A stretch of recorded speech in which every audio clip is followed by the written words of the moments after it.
বিজ্ঞান মঞ্চই মোক হৃদৰোগৰ প্ৰতিকাৰ আৰু প্ৰতিৰোধৰ বিষয়ে ক'বলৈ ইয়াতে মাতিছিলে।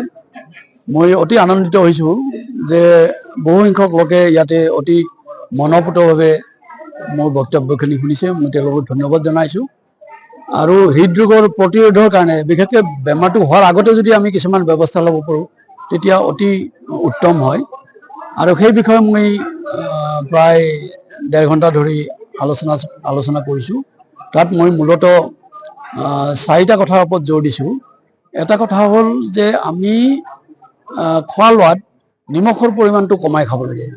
আমি অসমীয়া খাদ্যভাসত প্ৰায় আমি 12 পৰা 15 গ্ৰাম নিমখ খাওঁ।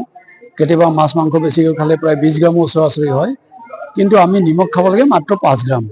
আৰু ই কৰে কি আমাৰ উচ্চ ৰক্তচাপ পিছলৈকে নোহোৱাত সহায় কৰে, বা কাৰোবাৰ যদি অলৰেডি হৈছে তেওঁৰো উচ্চ ৰক্তচাপ কমোৱাত সহায় কৰে। দৰৱ হয়তো লাগিব পাৰে, কিন্তু দৰৱৰ পৰিমাণটো কমি যাব তেওঁলোকৰ।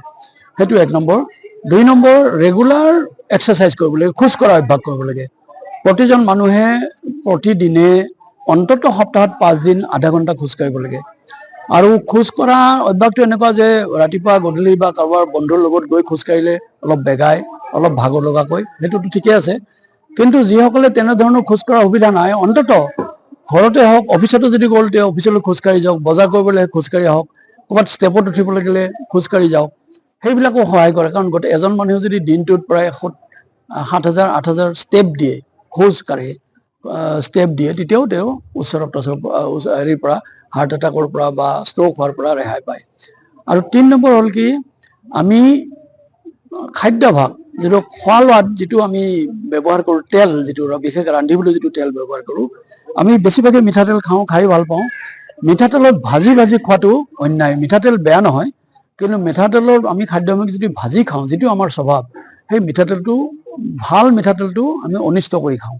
গতিকে মিঠাতেল আপুনি সানি পিটিকি বনাই খাওক। কিবা বস্তু বনালে বইল কৰক, বেকিং কৰক, যিবিলাকৰ সুবিধা আছে, তাত মিঠাতেলটো ছটিয়াই পেলাই খাওক। মিঠাতেলটো বইল কৰি নাখাব। যেনেকৈ চিংৰা কচৰি আমি দোকানত দেখোঁ একেখিনি তেলতে বাৰে বাৰে ভাজি থাকে, সেইটো অতি ডেঞ্জাৰাছ। মিঠাতেলটো গৰম কৰিলেতো নষ্ট হৈ যায়। আৰু 4 নম্বৰ পইণ্টটো কৈছোঁ কি, যে আমাৰ স্মকিং আৰু টবাকো ৰিলেটেড, এতিয়া দেখিছোঁ আমাৰ ল'ৰা ছোৱালীৰ মাজত, ডেকা চামৰ মাজত প্ৰচুৰ পৰিমাণে চাধা, চিগাৰেটটো হয়তো কম্পাৰেটিভলি আগতকৈ কমিছে। চাধা খোৱা, গুটকা খোৱা, ৰজনীগন্ধা খোৱা, এই ধৰণৰ বস্তু বহুত বেছি হৈছে। আমি নিজে প্ৰমাণ পাইছোঁ যে বহুত ডেকা ল'ৰা ছোৱালীয়ে আমাৰ ওচৰত হাৰ্ট এটাক লৈ আহে, যিটো আমি আগতে কল্পনা কৰিব পৰা নাছিলোঁ। আৰু তেওঁলোকৰ প্ৰেছাৰ নাই, ডায়েবেটিছ নাই, কিন্তু কি হয়, বোলে চাধা খায়, কি বোলে পাণ খায়, কি বোলে গুটকা খায়। সেইবিলাক এটা ডাঙৰ বিপদ আহিছে। গতিকে এই 4টা যদি আমি সমাজত, ডেকা চামত বিশেষকৈ এই 4টা যদি আমি পালন কৰিব পাৰোঁ, তেতিয়াহ'লে মই ভাবোঁ আমাৰ উচ্চ ৰক্তচাপ বা হাৰ্ট এটাক বা ষ্ট্ৰোক বহুতখিনি কমি যাব।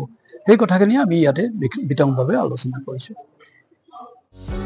যিকোনো খবৰৰ বাবে যোগাযোগ কৰক আমাৰ এই নম্বৰত 9181 307 221।